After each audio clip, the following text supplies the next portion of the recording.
কবরে যদি আগরবাতি, মোমবাতি আর চাদর দেওয়া জায়েজ হতো, জান্নাতুল বাকিতে 10,000 সাহাবীদের মাজার আছে। সুবহানাল্লাহ।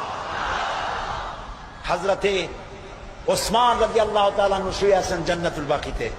হযরতে আয়েশা আমাদের মা রাদিয়াল্লাহু তাআলা আনহা শুয়ে আছেন জান্নাতুল বাকিতে উন্মুক্ত আকাশের নিচে।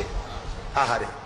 হযরতে আব্দুল্লাহ ইবনে মাসউদ রাদিয়াল্লাহু তাআলা আনহু, হযরতে আব্দুল্লাহ ইবনে মাসউদ দেখতে খুব খাটো খোটো ছিলেন, পা ছিল একেবারে ছোট।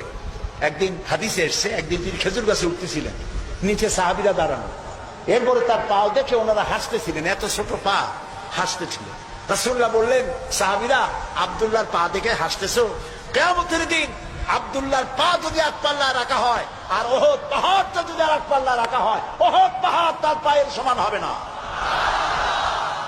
এই হযরতে আব্দুল্লাহ ইবনে মাসউদ রাদিয়াল্লাহু তাআলা আনহু শুয়ে আছেন জান্নাতুল বাকিতে, চাদর নাই, আগরবাতি নাই, মোমবাতি নাই, কিচ্ছু নাই।